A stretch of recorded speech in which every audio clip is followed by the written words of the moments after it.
Hailey, you are a Paralympic triathlete, but I know your story, you have a rich history and a really inspirational story. Can you kind of just take us back to the beginning? You're 12 years old, diagnosed with bone cancer. What do you remember from that time? Yeah. I mean, it was definitely the last thing I expected to hear at 12. I was really just living my life pretty carefreely. And so, yeah, getting those news was like a pretty significant impact on my life. Honestly, like one of the hardest parts was having to give up sports. Because the cancer was in my leg, I had a big surgery that really just left my leg pretty useless. And so after I finished chemotherapy for a year, I was really just ready to, put that chapter of my life behind, but my leg was still just pretty functionless, and I was ready to, go on and do bigger and better things. So I made the decision when I was 14 to have my leg amputated above the knee, and I really just did that so that I could kind of get my life back and get back to doing the things that I loved. And so, I went through that with that decision in early high school. And that was when you were 14. What went into that decision? Well, I was lucky enough to go to a camp for kids with cancer. And while I was there, I met other kids who had the same cancer that I did and who had prosthetic legs and were playing sports and lived really active, full lives. And, I was able to talk with them and kind of, talk through their decision process. And really that was kind of what gave me the strength to realize that this was right for me. What's the recovery like? How soon were you able to get into the kind of active lifestyle that you wanted to live and back into sports? Yeah. Well, I learned how to ski just a couple months after my amputation. Which looking back, I'm like, wow. But I'm so grateful for that opportunity because I did realize very early on that, I could still do all the things that I loved. And I mean, skiing was something I didn't even do before losing my leg. And so I kind of just had this whole world of opportunities open up.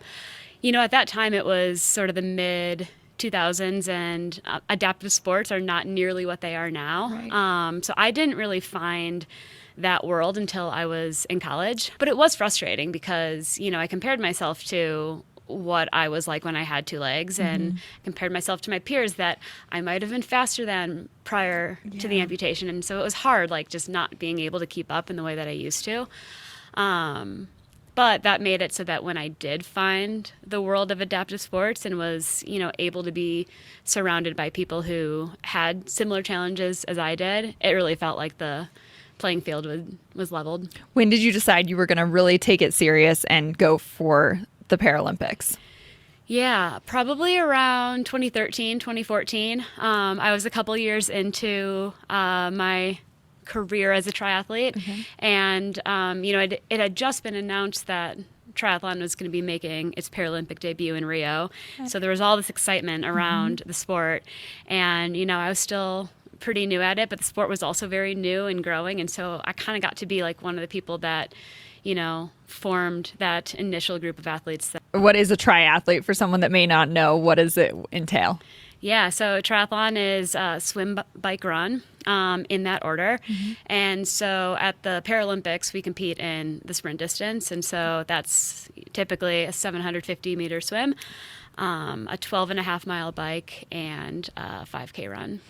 And for 2 straight Olympics, Rio and then Tokyo, you earn a silver medal, which is incredible. But it sounds like you were not fully satisfied, wanted another shot, wanted to get gold. What do you remember that feeling after earning your second silver? Yeah, definitely. I think after the first one, like I was just, I was so stoked to be there again, like a pioneer in the sport, the first time. And then I really went into Tokyo, like in it to win it. And so, coming up just short there was pretty devastating. And I just like, I kind of gone into Tokyo really thinking that I had done absolutely everything, left no stone unturned to get there, which made it harder, Did that devastation kind of fuel you then the next 4 years of training, would you say? Absolutely. And it did. It kind of forced me to go back to the drawing board and be like, okay, yeah, I thought that I've done everything, but like, what can I, do again but better? Or what else can I like tweak with? And so I think triathlon is definitely a sport that rewards consistency.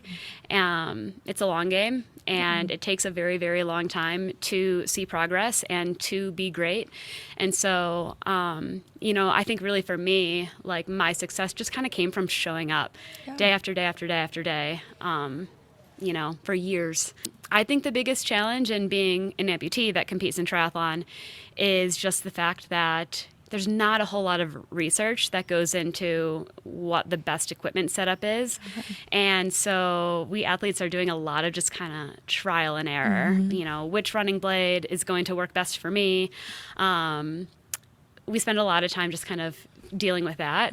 And so it's just kind of like an added challenge. Now you sit here, 3-time Paralympian, you earned a gold medal. What was that feeling like in Paris, getting that put around your neck? Oh my gosh, indescribable. And honestly, we just celebrated the 6-month mark, and it almost still hasn't sunk in. I think, and there's something that you want so desperately and have worked so many years for, and it did come true. It was kind of surreal, but I think one of the most memorable few minutes of my life will be the last, half mile of the run course, when I kind of knew that I had it locked. And, I really just got to enjoy that final stretch and, pick out my family and my friends and my support staff and my teammates that all just lined the course, and really got to kind of take it all in with them, who, really helped me get to that point. That's amazing. Now you're getting honored by Sportswomen of Colorado this weekend. What does that mean to you, just to not only represent Paralympic athletes, but our entire state? Yeah, absolutely. It's a huge honor. Especially as a Paralympic athlete, it's so easy to, kind of just fall into this mindset that people aren't paying as much attention to the things that we're doing.